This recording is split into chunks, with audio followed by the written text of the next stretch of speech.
Over half of all smartphones, both iOS and Android, are infected with keystroke logging software. This is a known fact. People pay these pornography sites for the ability to push their key logging software on your phones.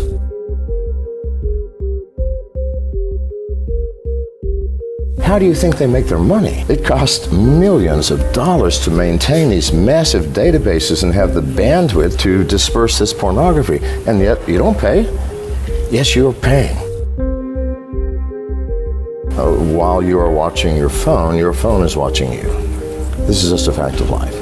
The operating system is designed specifically to watch you, listen to you, find out where you are in order to help you. It needs to know who your friends are. It needs to know what you're saying in your text messages. It needs to listen to you sometimes.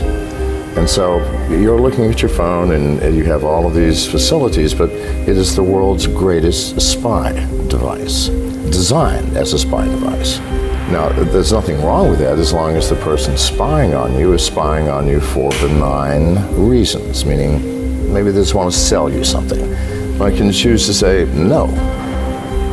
But hackers use those same facilities. They are built into the operating system. So if a hacker gets access to those facilities, they may choose to empty my bank account without my permission or knowledge, or to steal my identity, or to start charging things on my credit cards, or if I have a Bitcoin wallet or an Ethereum wallet, they can empty my wallets. This is the facts. This is not science fiction. This is not me being paranoid. The antivirus paradigm is no longer functional. It doesn't work. I said this 10 years ago, and I'm the person who invented it. So people should listen. I mean, if I invented it and I built the first antivirus company, viruses are not the problem. By the time hackers have planted malware in your system, it's way too late. The hackers spend weeks, months, or sometimes years sniffing around in your system, taking what they want before they even plant malware. But you can find the presence of a hacker in your system so easily. Every hacker has to go through certain steps in order to break into any system and do damage.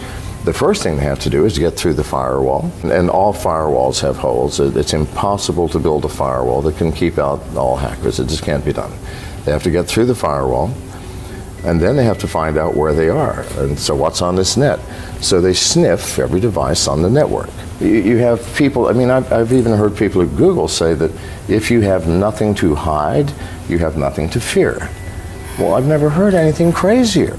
It's insane to say, if you have nothing to hide, you have nothing to fear. We are humans. We are living in an imperfect world. Over half of all smartphones, both iOS and Android, are infected with keystroke logging software. This is a known fact. Every pornography site in the world, if you have ever, I'm sure nobody here has ever looked at pornography, but if you have, then you have keystroke logging software. How do you think they make their money? See, this is the issue. It costs millions of dollars to maintain these massive databases and have the bandwidth to disperse this pornography, and yet you don't pay? Yes, you're paying. The instant you visit the site, if you have an Android, for example, the site runs a JavaScript which sets the download unauthorized application flag. The very first video that you watch, you now, because that's a click-through, you clicked, you did something. You said, yes, oh, good, that's yes, I'll do that. Downloads, first and foremost, a remote rooting function. If it's an iPhone, a remote jailbreaking program. All can be remotely rooted now. After it's rooted, they download a keylogger, and all this takes just a matter of seconds. And from that point on, somebody is watching every single one of your keystrokes. Now, people pay these pornography sites for the ability to push their keylogging software on your phones. Why? Well, maybe they're a Bitcoin aficionado, and they're going to see, do you have a Bitcoin wallet like Mycelium or what have you? Yes. Well, this is going to hang around until you access it and input your keys or your passwords, and the next day, your wallet's going to be empty. Or maybe you do online banking, all right? You have a password, you have an application. The very first time you've logged into your bank to check your balance or do anything, they go, thank you very much. And the next day, your bank balance will disappear. Now, why has this not happened to you already? Because hackers are not stupid. In order to take something, they have to download additional software. If they only take 400 or 500 people's bank accounts in one day, then the next day, the white hat hackers are going to say, this is how they did it. Everybody, you can protect yourself. No, they're going to wait until one day this year or next year, and 100 million people in one day are going to have your bank accounts eradicated. Zero balance, or your identity will be stolen, or your Bitcoin wallet will be emptied.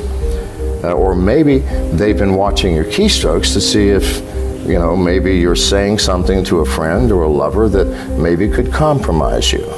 Maybe they can blackmail you. If they get lucky, you might be a United States congressman or a senator, in which case, now not only do they have money, they have power. And the Russian cyber mafia and the Chinese cyber mafia are so powerful. They pay literally hundreds of millions of dollars to these pornography sites to allow them to access your smartphone so that at some point they can utilize that. Now, you said, how secure are they? Well, they're not. They're not. Neither the alt currency wallets nor anything else in the cloud. Because what is the cloud? We haven't thought this through, people. The cloud is a place where I'm going to store data. I don't know what computer it's on or even what country it's in. I don't know who is managing it and monitoring it and controlling it. I don't know what type of security facilities you have. I know nothing. And I'm willing to put my valuable data there? No. Why would we do that? Now, if it's something I don't care about, that if you steal it, I don't care. It's a list of books I read. I'll just recreate it from the web.